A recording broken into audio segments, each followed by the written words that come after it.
Hello and welcome. Thank you for joining today. And in this video, we're going to look into the idea of using Flight Simulator as a training aid to obtain your PPL. So, can we use Flight Sim to assist in training? No. No, of course not. Well, it's more like no, but.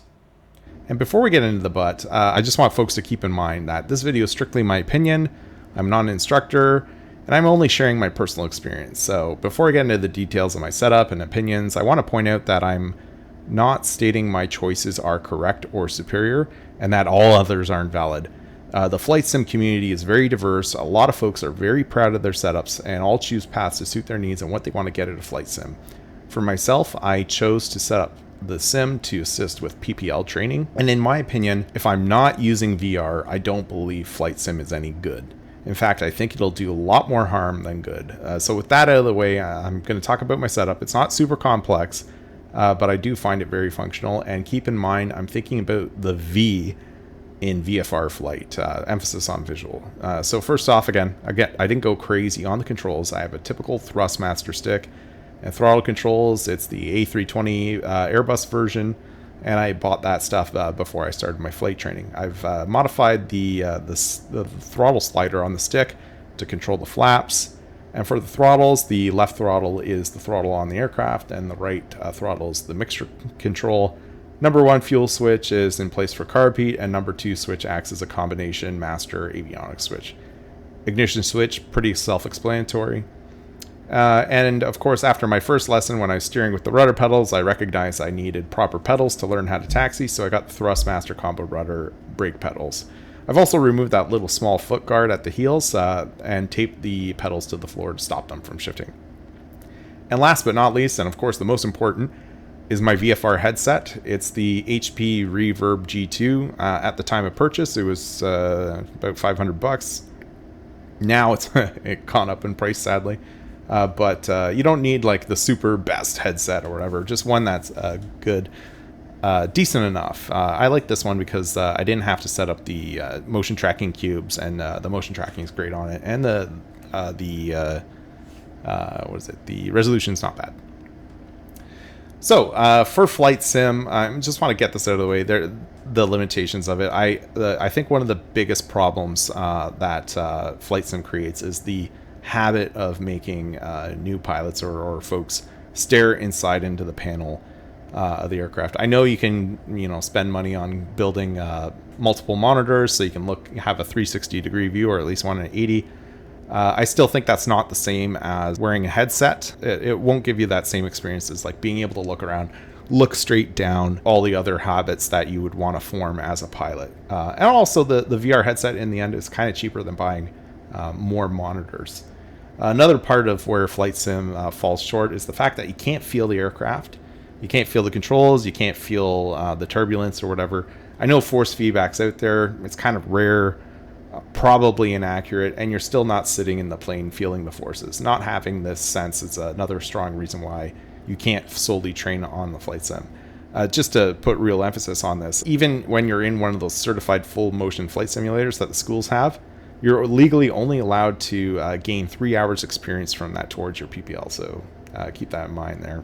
So we're going to go over some of the flight exercises, what the sim is good for, what it's okay at, and what in ways it can create harm. We'll summarize that at the end. Now let's get into the flight exercises. We're going to look at slow flight, stalls, spins, precautionaries, forced approaches, as well as illusions, and a little bit of circuit training. Enjoy. And I'd just like to apologize for the audio ahead of time. When I was recording the air exercises, I had to stay quiet, so my voice doesn't come out through as loud or clear as I'd like it to. And unfortunately, you're going to hear some breathing noises because the microphone position on the VR headset. But for the aircraft, I changed the weight and balance to match the utility category for Cessna 172, which is 2,000 pounds or under. So if you're going to do that on this, make sure you follow the same weight and balance. Otherwise, you're going to get weird different results. Okay, controls are getting real sluggish. Here's the stall horn. Let's go full flaps. Increase throttle. Okay, so I'm going real slow here. Let's see if we can go slower. And I'm gonna... Whoa, almost stalling. Let's get some more throttle.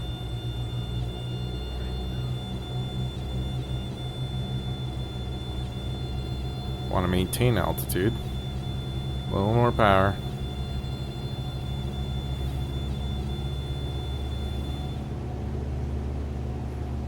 Yeah, we'll hold that at 44. I want to see my speed. 46, you say? Okay, ground speed. Now let's do a turn to the left.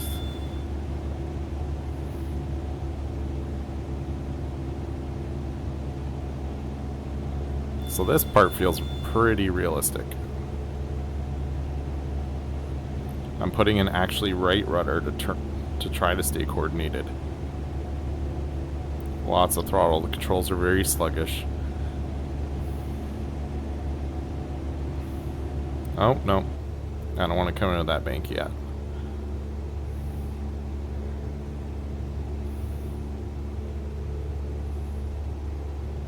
And level off. Let's lower off the power just a bit, because I think we're climbing. And I still need a ton of right rudder, almost full right rudder, just to stay coordinated there. And yeah, so we're going pretty slow. Now I want to do a recovery, so full throttle, carb heat off, pitch down, 20 flaps, get that speed. I'm going to slowly reduce right rudder. Okay, we're at 50, let's do 10. Pitch for speed. And 0 flaps. Overall, pretty realistic. Now let's try a power off stall. Keep it level. Pull. Okay. Recover. Full throttle. Okay, that was less dramatic than my other attempts. Actually, kind of realistic, but the nose dip is a bit dramatic. It doesn't dip that far down, at least in my experience. Alright, let's try that again with power on. So carb heat, mixture rich. And stall the airplane. Okay, opposite rudder. Okay, that's dramatic. Flaps up. Wait for that speed to come down. Full throttle. Carb heat off. Okay, that does not happen in real life. It's not that dramatic.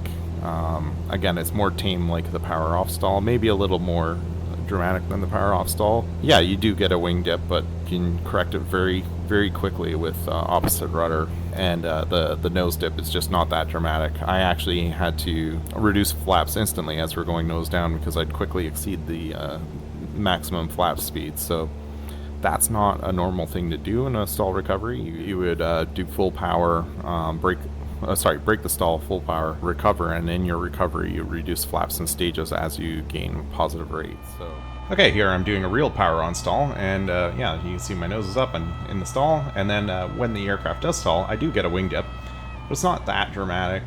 And actually my recovery is kind of slow in this clip because I was doing a refresher, but yeah, no nose down. Here I got another clip where we're going to aggravate the stall by doing a little bit of bank while stalling. And this is the more aggressive stall, but even that, it's not the same as what's going on in Flight Sim. And again, normal recovery. But while we're up here, let's try a spin. Again, similar to a power on stall. As we hear the stall horn, we're going to do full back pressure and full left rudder. Full right rudder, left rudder, back. So not quite a spin. It does develop, but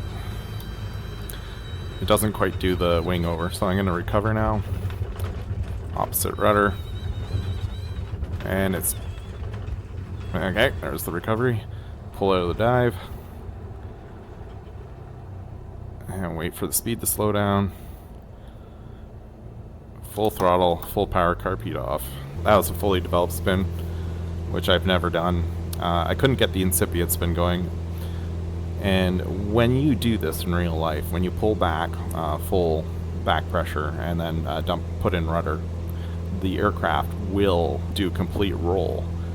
The wings will roll over and you'll be inverted. By the time you pull out of an incipient spin, you'll be 180 degrees in the opposite direction that you were flying. Let's see if I can do that. Maybe that was an incorrect entry, because it's hard to do in the sim, as you don't have the same forces on your controls and the same feeling.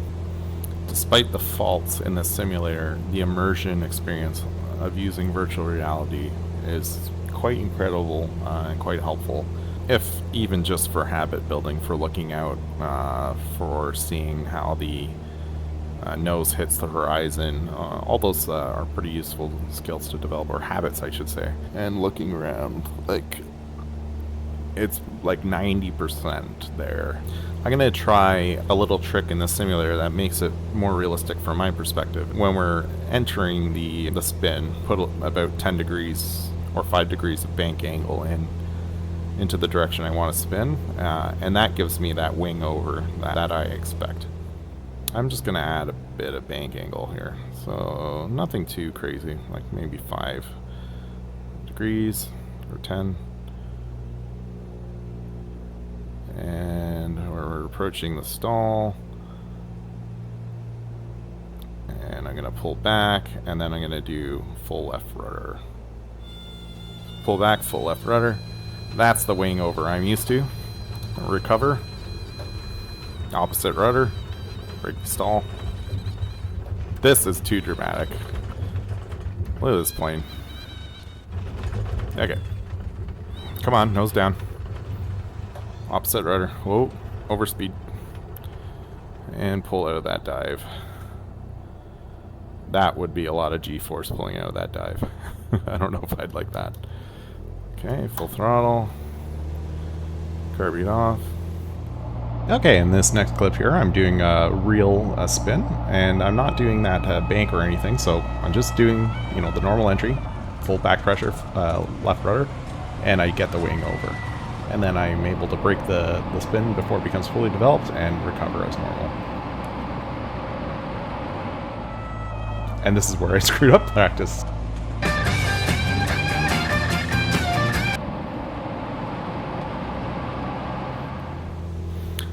Well, since we're at 3,500, why don't we try a forced approach. So the engine's cut. Let's put on the carb heat. Let's get some best glide going. I'm looking around for a fuel while I'm doing that. Okay, pitch there. Let's get the trim in there. You always want to trim this, because you don't want to be chasing that speed while you're trying to land the airplane. So, looking around, look straight down. Slim pickings over this island, but I do see field somewhere. Let's do some turning. And this is where the VR is really great, because you'd be doing this stuff in real life, looking over your shoulder, rather than like straight at the screen. And the same distractions happen when you're doing this in real life. Like, oh, if you're not looking at your speed every once in a while, you might be too slow or too fast. And paying attention to altitude and so on. Okay, so I think there's a field back here. This is embarrassing, I don't have one yet. Okay, there we go. There's a field right there. I'm quite high, so I'm gonna have to slip it. And this is where slips are great in this too. It's actually quite accurate. And doing a slipping turn. As you can see, I'm slipping here. What's my altitude? 2,200. AGL, or ground level, is about 1,000 here. I'm going to put in full flaps. Oh boy, this will be tricky. Let maybe slow down my turn. Okay. Those flaps are helping. Okay, I'm going to just ease out on the slip, aiming for 1/3 down the field. And I could look at the field. I'm not like looking at a panel and